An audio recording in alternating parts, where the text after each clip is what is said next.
नमस्कार दोस्तों, आज की स्टोरी है शौर्य का प्रतिरूप अभिमन्यु। आइए स्टोरी शुरू करते हैं। अभिमन्यु अर्जुन का पुत्र था। श्री कृष्ण की बहन सुभद्रा इनकी माता थी। यह बालक बड़ा होनहार था। अपने पिता के सारे गुण इसमें विद्यमान थे। स्वभाव का बड़ा क्रोधी था और डरना तो किसी से इसने जाना ही नहीं था। इसी निर्भयता और क्रोधी स्वभाव के कारण इसका नाम अभिनिर्भय मन्यु क्रोधी अभिमन्यु पड़ा था। अर्जुन ने धनुर्विद्या का सारा ज्ञान इसको दिया था। अन्य अस्त्र शस्त्र चलाना भी इसने सीखा था। पराक्रम में यह किसी वीर से भी कम नहीं था। 16 वर्ष की अवस्था में ही अच्छे अच्छे सेनानियों को चुनौती देने की शक्ति और सामर्थ्य इसमें थी। इसकी मुखाकृति और शरीर का डील डौल भी असाधारण योद्धा का था। वृषभ के समान ऊंचे और भरे हुए कंधे थे। उभरा वक्ष स्थल था और आंखों में एक जोश था। महाभारत का भीषण संग्राम छिड़ा हुआ था। पितामह धराशायी हो चुके थे। उनके पश्चात गुरु द्रोणाचार्य ने कौरवों का सेनापतित्व संभाला था। अर्जुन पूरे पराक्रम के साथ युद्ध कर रहा था। प्रचंड अग्नि के समान वह बाणों की वर्षा करके कौरव सेना को विचलित कर रहा था। द्रोणाचार्य कितना भी प्रयत्न करके अर्जुन के इस वेग को नहीं रोक पा रहे थे। कभी कभी तो ऐसा लगता था मानो पांडव कौरवों को कुछ ही क्षणों में परास्त कर डालेंगे। प्रातः काल युद्ध प्रारंभ हुआ। श्री कृष्ण अपना 5 जन्य फूंकते उसी क्षण अर्जुन के बाणों से कौरव सेना में हाहाकार मचने लगता। संध्या तक यही विनाश चलता रहता। दुर्योधन ने इससे चिंतित होकर गुरु द्रोणाचार्य से कहा, हे आचार्य, यदि पांडवों की इस गति को नहीं रोका गया तो कौरव सेना किसी भी क्षण विचलित होकर युद्ध भूमि में भाग खड़ी होगी। अतः कोई ऐसा उपाय करिए जिससे पांडवों की इस बढ़ती शक्ति को रोका जाए और अर्जुन के सारे प्रयत्नों को निष्फल किया जाए। दुर्योधन को इस प्रकार चिंतित देखकर गुरु द्रोणाचार्य ने किसी प्रकार अर्जुन को युद्ध भूमि से हटा देने का उपाय सोचा। दुर्योधन के कहने से सशक्तकों ने कुरुक्षेत्र में दूर अर्जुन को युद्ध के लिए चुनौती दी। अर्जुन उनसे लड़ने को चला गया।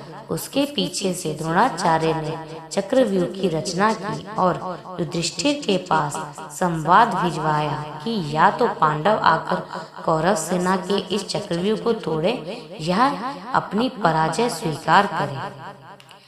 जब संवाद युधिष्ठिर के पास पहुंचा तो वह बड़ी चिंता में पड़ गए, क्योंकि अर्जुन के सिवा चक्रव्यूह को तोड़ना कोई पांडव नहीं जानता था। अर्जुन बहुत दूर सशक्तकों से युद्ध कर रहा था। चक्रव्यूह तोड़ने में अपने आप को असमर्थ देखकर पांडवों के शिविर में त्राही त्राही मच उठी। युधिष्ठिर, भीम, धृष्टद्युम्न आदि कितने ही पराक्रमी योद्धा थे जो बड़े से बड़े पराक्रमी कौरव सेनानी को चुनौती दे सकते थे, लेकिन चक्रव्यूह तोड़ने का कौशल किसी को भी नहीं आता था। वह ऐसा व्यूह था जिसमें पहले तो घुसना और उसको तोड़ना ही मुश्किल था और फिर सफलतापूर्वक उसमें से बाहर निकलना तो और भी दुष्कर कार्य था। कौरव सेना के सभी प्रमुख महारथी उस चक्रव्यूह के द्वारों की रक्षा कर रहे थे। जब सभी कृतकृत्य वेणीमूल के सभा में बैठे हुए थे और अर्जुन के पिता सिवाय इसके कि वह अपनी पराजय स्वीकार कर ले कोई दूसरा उपाय उनको नहीं सूझ पड़ रहा था, अभिमन्यु वहां आया और सभी को गहन चिंता में डूबा हुआ पाकर युधिष्ठिर से पूछने लगा कि चिंता का क्या कारण है। युधिष्ठिर ने सारी बात बता दी। उसे सुनकर वह वीर बालक अपूर्व साहस के साथ बोला, आर्य, आप इसके लिए चिंता ना करें। दुष्ट कौरवों का यह षड्यंत्र किसी प्रकार भी सफल नहीं हो सकेगा। यदि अर्जुन नहीं है तो उनका वीर पुत्र अभिमन्यु तो यहाँ है। आप दुर्योधन की चुनौती स्वीकार कर लीजिए, मैं चक्रव्यूह तोड़ने के लिए जाऊंगा। अभिमन्यु की बात सुनकर सभी को आश्चर्य होने लगा। एक साथ सबकी नीचे झुकी हुई गर्दनें ऊपर उठ गई। फिर भी युधिष्ठिर ने इसे अभिमन्यु की नादानी ही समझा। उन्होंने पूछा, बेटा, तुम्हारे पिता अर्जुन के सिवा इनमें से कोई भी चक्रव्यूह भेदना नहीं जानता, फिर तुम कैसे इसका भेदन कर सकते हो? हाय, आज अर्जुन होता तो यह अपमान न सहना पड़ता। संध्या काल तक भी वह गांडवी वंदना नहीं आ सके और पांडवों की यह सेना जिसको लेकर वह प्रचंड वीर अभी तक युद्ध करता रहा है, अपने अस्त्र डालकर कौरवों से पराजय स्वीकार कर लेगी। हाय हाय क्रूर विधाता! यह कहकर युधिष्ठिर अधीर हो उठे। उसी क्षण अभिमन्यु ने सिंह की तरह गरज कर कहा, आर्य, आप मुझे बालक न समझें। मेरे रहते पांडवों का गौरव कभी नहीं मिट सकता। मैं चक्रव्यूह को भेदना जानता हूँ। पिता ने मुझे चक्रव्यूह के भीतर घुसने की क्रिया तो बतला दी थी, लेकिन उससे बाहर निकलना नहीं बताया था। आप किसी प्रकार चिंता ना करें, मैं अपने पराक्रम पर विश्वास करके चक्रव्यूह को तोड़ूंगा और उससे बाहर भी निकल आऊंगा। आप चुनौती स्वीकार कर लीजिए और युद्ध के लिए मुझे आज्ञा देकर शंख बजा दीजिए। उस दुर्योधन को संदेश भिजवा दीजिए कि वीर धनंजय का पुत्र अभिमन्यु उनकी सारी चाल को निष्फल करने के लिए आ रहा है। कितनी ही बार अभिमन्यु ने इसके लिए हठ किया, परिस्थिति भी कुछ ऐसी थी। युधिष्ठिर ने उसको आज्ञा दे दी। अभिमन्यु अपना धनुष लेकर युद्ध भूमि की ओर चल दिया। उसकी रक्षा के लिए भीमसेन, धृतद्युम्न और सत्यकी चले। चक्रव्यूह के पास पहुंचकर अभिमन्यु ने बाणों की वर्षा करना आरंभ कर दिया और सिद्ध ही अपने पराक्रम से उसने पहले द्वार को तोड़ दिया और वह तीर की गति से व्यूह के अंदर घुस गया। लेकिन भीमसेन, सत्यकी और धृतद्युम्न उसके पीछे व्यूह में नहीं घुस पाए। उन्होंने कितना भी पराक्रम किया, लेकिन जयद्रथ ने उनको रोक दिया और वहीं से अभिमन्यु अकेला रह गया। अर्जुन का वह वीर पुत्र अद्भुत योद्धा था। व्यूह के द्वार पर उसे अनेक योद्धाओं से भीषण युद्ध करना पड़ा था, लेकिन उसका पराक्रम प्रचंड अग्नि के समान था। जो कोई उसके सामने आता था तो धराशायी हो जाता था या विचलित होकर भाग जाता था। इस तरह व्यूह के प्रत्येक द्वार को वह तोड़ना चला जा रहा था। कौरवों के महारथियों ने उस वीर बालक को दबाने का कितना ही प्रयत्न किया, लेकिन वह किसी प्रकार भी उसे अपने वश में नहीं कर पाए। उसके तीक्ष्ण बाणों की मार से व्याकुल होकर दुर्योधन ने गुरु द्रोणाचार्य से कहा, हे आचार्य, अर्जुन का यह वीर बालक चारों ओर विचर रहा है और हम कितना भी प्रयत्न करके इसकी भीषण गति को रोक नहीं पा रहे हैं। एक के बाद एक सभी द्वारों को इसने तोड़ दिया है। यह तो अर्जुन के समान ही युद्ध कुशल और पराक्रमी निकला। अब तो पांडवों को किसी प्रकार पराजित नहीं किया जा सकता। इसी प्रकार कर्ण ने भी घबरा कर द्रोणाचार्य से कहा, हे गुरुदेव, इस पराक्रमी बालक की गति देखकर तो मुझको भी आश्चर्य हो रहा है। इसके तीक्ष्ण बाण मेरे हृदय को व्याकुल कर रहे हैं। यह ठीक अपने पिता अर्जुन के सम्मान ही है। यदि किसी प्रकार इसको ना रोका गया तो हमारी ये चाल व्यर्थ चली जाएगी। अतः किसी तरह से इसको चक्रव्यूह से जीवित नहीं निकलने देना चाहिए। द्रोणाचार्य अभिमन्यु की वीरता देखकर कुछ क्षणों के लिए चिंता में डूब रहे। अर्जुन के उस वीर पुत्र के कर्ण दुशासन आदि महारथियों को पराजित कर दिया था और राक्षस अलबुश को युद्ध भूमि से खदेड़कर वृद्धहल को जान से मार डाला था। दुर्योधन के सामने ही उसके बेटे लक्ष्मण को भी उसने मार डाला था। बड़े बड़े शूरवीर खड़े देखते रह गए और वह प्रचंड अग्नि की लपट की तरह सबको भस्म करता हुआ चक्रव्यूह को तोड़कर अंदर घुस गया। जब कौरवों के सारे प्रयत्न निष्फल चले गए तो उन्होंने छल से काम लेने की बात सोची। अलग अलग लड़कर कोई भी महारथी अभिमन्यु से नहीं जीत सकता था, इसलिए उन्होंने मिलकर उस पर आक्रमण करने का निश्चय किया।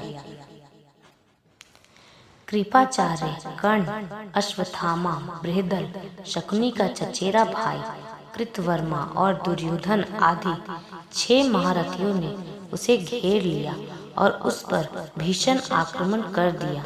कर्ण ने अपने बाणों से उस बालक का धनुष काट डाला, भोज ने उसके घोड़ों को मार डाला और कृपाचार्य ने उसकी प्राशर वृक्षों के प्राण ले लिए। इस तरह अभिमन्यु पूरी तरह निहत्था हो गया, लेकिन फिर भी जो कुछ उसके हाथ में आया उससे ही वह शत्रुओं को विचलित करने लगा। थोड़ी ही देर में उसके हाथ में एक गदा आ गई, उससे उसने कितने ही योद्धाओं को मार गिराया। दुशासन का बेटा उसके सामने आया, घोर संग्राम हुआ। अकेला अभिमन्यु 6 के सामने क्या करता। महारथियों ने अपने बाणों से उसके शरीर को छेद दिया। अब वह लड़ते लड़ते थक गया था। इसी समय दुशासन के बेटे ने आकर उसके सिर पर गदा प्रहार किया, जिससे अर्जुन का वीर पुत्र उसी क्षण पृथ्वी पर गिर पड़ा और सदा के लिए पृथ्वी से उठ गया। उसके मरते ही कौरवों के दल में हर्षध्वनि उठने लगी। दुर्योधन और उसके सभी साथी इस निहत्थे बालक की मृत्यु पर फूले नहीं समाये। किसी को भी उसकी अन्याय से की गई हत्या पर तनिक भी खेद और पश्चाताप नहीं था। जब अभिमन्यु की मृत्यु का समाचार पांडव दल में पहुंचा तो युधिष्ठिर शोक से व्याकुल हो थे। अर्जुन की अनुपस्थिति में उन्होंने उसके लाल को युद्ध भूमि में भेज दिया था। जब उनके आने पर वह उसको क्या उत्तर देंगे, इसका संताप उनके हृदय को व्याकुल कर रहा था। भीम भी अपने भतीजे की मृत्यु पर रोने लगा। वीर अभिमन्यु की मृत्यु से पांडवों के पूरे शिविर में हाहाकार मच गया। सशक्त को युद्ध समाप्त करने जब अर्जुन वापस आया तो यह दुखपूर्ण समाचार सुनकर मूर्छित हो उठा और अभिमन्यु के लिए आर्त स्वर से रुदन करने लगा। श्री कृष्ण ने उसे काफी धैर्य बंधाया, लेकिन अर्जुन का संताप किसी प्रकार से भी दूर नहीं हुआ। प्रतिशोध की आग उसके अंदर में धधकने लगी और जब तक जयद्रथ को मारकर उसने अपने बेटे के खून का बदला न ले लिया, तब तक उसको संतोष नहीं आया। श्री कृष्ण को भी अभिमन्यु की मृत्यु पर कम दुख नहीं हुआ था, लेकिन वह तो योगी थी। बालकों की तरह रोना उन्हें नहीं आता था। प्रतिशोध की आग उनके अंदर भी जल रही थी। उन्होंने स्पष्ट कहा था कि अपने भांजे अभिमन्यु की मृत्यु का बदला लिए बिना वह नहीं मानेंगे। अभिमन्यु की स्त्री का नाम उत्तरा था। वह मत्स्य नरेश विराट की पुत्री थी। अज्ञातवास के समय अर्जुन विराट के यहाँ उत्तरा को नाचने गाने की शिक्षा देते थे। बाद में विराट को सारा हाल मालूम हो गया था, इसलिए लोकापवाद के डर से वह अपनी पुत्री का विवाह अर्जुन के सिवा किसी अन्य पुरुष के साथ नहीं करना चाहते थे। अर्जुन के स्वीकार न करने पर विराट ने उत्तरा को विवाह उसी के पुत्र अभिमन्यु के साथ कर दिया। इन दोनों का विवाह बाल्यावस्था में ही हो गया था। उस युग में बाल विवाह की प्रथा तो इतनी प्रचलित नहीं थी, लेकिन विवाह के पीछे राजनीतिक कारण निहित था। पांडवों को इसके पश्चात मत्स्य नरेश से हर प्रकार की सहायता मिल सकती थी। अपने पति की मृत्यु पर उत्तरा शोक से पागल हो उठी थी। श्री कृष्ण ने उसे कितना भी समझाया था, लेकिन फिर भी कितने ही दिनों तक उसका रुदन एक क्षण को भी नहीं रुका था। वह उस समय गर्भवती थी। आताई अश्वत्थामा ने पांडवों के वश को समूल नष्ट कर देने के लिए इस गर्भस्थ बालक पर ब्रह्मास्त्र का प्रयोग किया था, लेकिन श्री कृष्ण ने उसे रोक लिया था और इस प्रकार श्री कृष्ण ने ही पांडवों के कुल की रक्षा की। निश्चित अवधि के पश्चात उत्तरा के गर्भ में बालक का जन्म हुआ। चूंकि सभी कुछ क्षय हो जाने के पश्चात इस बालक का जन्म हुआ था, इसीलिए इसका नाम परिशिक्षित रखा गया। यही पांडवों की वंश परंपरा को आगे बढ़ाने वाला हुआ। धन्यवाद दोस्तों। ये स्टोरी आपको कैसी लगी कमेंट्स करके जरूर बताइएगा।